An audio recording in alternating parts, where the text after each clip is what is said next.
Bonjour à tous, bienvenue dans ce numéro spécial de l'œil de l'expert consacré aux dommages aux ouvrages. Des accidents qui voient l'intervention de la police, des pompiers, d'urgence gaz, qui immobilisent la circulation, les transports et les activités des commerçants ou des entreprises à proximité. Des conséquences financières aussi, plusieurs centaines de milliers d'euros pour la collectivité et surtout autant de mises en danger de ceux qui sont sur le chantier, qui habitent ou travaillent à proximité et des conséquences dramatiques pour les blessés et aussi pour leurs proches. Même si les explosions et les drames sont fort heureusement rares, chaque victime vous dira « cela ne doit pas être rare, cela ne doit pas arriver ». Alors, comment éviter ces situations à risque? Comment protéger les intervenants et toutes les conséquences de ces accidents? Nous avons enquêté, remonté la chaîne des actions engagées, du responsable de projet à l'exécution de travaux, maîtrise d'ouvrage, exploitants de réseau et entreprises de terrassement, tous sont concernés. Regardez plutôt notre premier reportage et identifiez les points qui auraient pu être améliorés. C'est parti. 10 h du matin, rue Renoir, la pelleteuse est à l'œuvre sur le chantier, quand soudain, c'est l'accrochage. Le réseau de gaz vient d'être percé par le godet. Retour sur la chronologie des faits qui ont amené à cet accident. Il y a quelques mois, la maîtrise d'ouvrage qui est responsable de projet a lancé un plan de renouvellement du réseau d'assainissement. Merci à vous d'être présents à cette réunion. Nous allons aborder le programme Travaux de l'année. Nous avons un chantier important rue Moulina, 400 mètres d'ouvrage à renouveler. Rénal, je te propose de lancer les études dès aujourd'hui. Bien sûr. Nous ferons un point la semaine prochaine. Pas de problème. Une première tranche des travaux débute. Le chargé d'opération ouvre alors le dossier administratif du chantier et fait la DT, la déclaration de travaux. Accès au site de déclaration, définition de la zone d'emprise des travaux, nom du concessionnaire, etc. Une semaine plus tard, il reçoit les réponses des exploitants de réseau et constitue son dossier. Allez, on est bon, j'ai reçu mon récépissé dicté, je viens de l'imprimer, voyons voir, le récépissé, on est bon, lire et comprendre un plan. Pas de soucis avec ça, et les plans, ils sont... on est tout bon, je vois l'entreprise tout à l'heure, et je vais pouvoir leur donner tout ça. Un dossier transmis ensuite à l'entreprise choisie pour exécuter les travaux. Merci. Tenez, on va regarder ça ensemble. Alors, on a reçu donc, le récépissé de DT. Oui. Voilà, moi je vous passe les détails rapides, mais bon, il n'y a pas de choses particulières. Je vous le confie.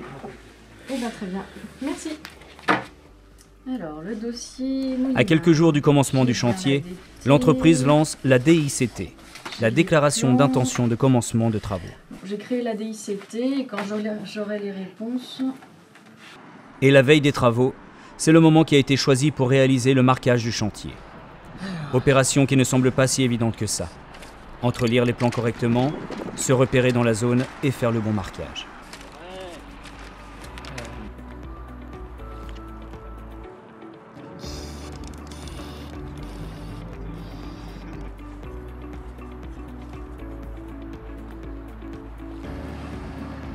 Une erreur de marquage qui va conduire au final à l'accrochage du réseau.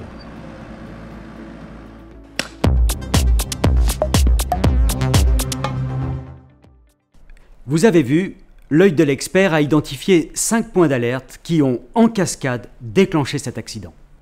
Première alerte, le maître d'ouvrage, responsable du projet, n'a pas analysé le risque par avance avant la transmission du dossier à l'entreprise exécutant les travaux. Le responsable de projet n'a pas fait d'investigation complémentaire, alors qu'elles étaient demandées sur la réponse à la DT et étaient obligatoires. Il aurait dû identifier les ouvrages présents dans le sous-sol et ceux dont la localisation manquait de précision. Les IC aident effectivement l'entreprise à réaliser les travaux et à améliorer la cartographie, notamment par des actions de détection. Quand elles sont obligatoires, le coût des IC est pris en charge par l'exploitant de réseau. Alerte 2. Il y avait une traversée de route visible sur les plans qui aurait dû être identifiée comme un risque pour l'entreprise sur le terrain. Alerte 3. Je vous rappelle que dans le marché, les clauses techniques et financières doivent intégrer et indiquer les conditions de marché pour rémunérer la réalisation du marquage au sol, si l'entreprise doit le réaliser, l'utilisation de méthodes douces pour le terrassement dans le fuseau d'incertitude des réseaux, les arrêts de travaux sans pénaliser l'entreprise. Quatrième alerte, c'est au moment de la DICT. Il y a un point de vigilance à avoir sur le bon choix du format de plan, adapté à l'ampleur du chantier et facilitant la lecture sur le terrain en ayant moins de planches à regarder. Et enfin, le maître d'ouvrage ne s'est pas assuré du bon marquage au sol après qu'il ait été réalisé. C'est l'alerte 5. Le maître d'ouvrage est bien responsable du marquage au sol initial. Celui-ci doit donner lieu à un compte-rendu de marquage avec l'entreprise de travaux. C'est le formulaire E2 de la réglementation anti-endommagement. Deuxième enquête, nous vous emmenons cette fois sur un chantier de réfection de voirie comme il en existe des milliers. Chantier facile, me direz-vous? Pas si sûr. Regardez plutôt. Comme tous les matins, Valérie part travailler vers 8 heures. Ok, ouais, c'est bien. Allez, vas-y, c'est parti. Ce matin-là, elle est surprise par une odeur de gaz. Ça sent le gaz. Monsieur, Oui, madame. ça sent le gaz. Ça sent juste le gaz sous le porche. Ah oui, effectivement, ouais, tu sens. Ouais. Ouais, bah regarde, il y a un coffret là. C'est une Ouais, fuite. tu sais quoi, on va aller en parler là-bas fait, parce ouais, que c'est le mieux, à mon avis, c'est qu'on s'éloigne. L'odeur de gaz a été détectée et GRDF prévenu. Il n'y a pas eu d'incidence dans ce cas, mais il aurait pu en être autrement. Que s'est-il passé? Aurait-on pu éviter ce risque? Bonjour, j'ai un chantier pour vous aujourd'hui, donc j'ai 8 mètres de bordure à remplacer rue Renoir. Début de semaine au service technique de la ville, le responsable réunit son équipe et distribue les missions de la journée. Le brief est rapide, la mission claire. Une fois le chargement effectué, c'est le départ pour la rue Renoir.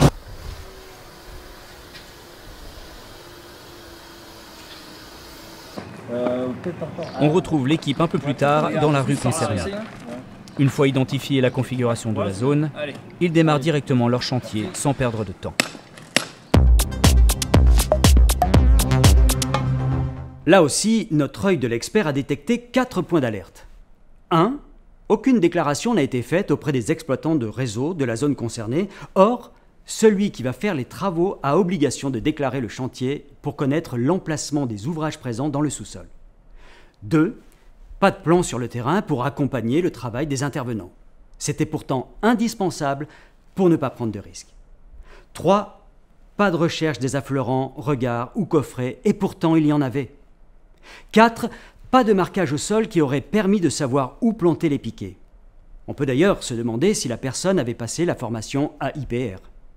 Autant de vigilance à avoir, par exemple lors de la mise en place d'un poteau télécom ou encore lors de la plantation d'arbres. Vous l'aurez compris, ce n'est pas seulement celui qui creuse qui doit faire attention. En effet, plus tôt le risque est identifié et plus facilement il sera maîtrisé. Les actions et la préparation des responsables du projet et des maîtres d'œuvre associés sont tout aussi essentielles pour la bonne sécurité des chantiers. La sécurité sur le chantier, c'est l'affaire de tous. C'est bien une co-construction à 3. 1. Les responsables de projet, maîtres d'ouvrage. 2. Les exploitants de réseau. Et 3. L'entreprise exécutant les travaux. Les 3 ont un rôle essentiel à jouer pour la sécurité de tous. Je vous rappelle que pour toute déclaration de chantier, il faut aller sur le guichet unique du site, dont l'adresse apparaît sur l'écran, et sur le site d'un prestataire agréé d'aide à la déclaration. C'est la fin de cette émission. Merci de nous avoir suivis.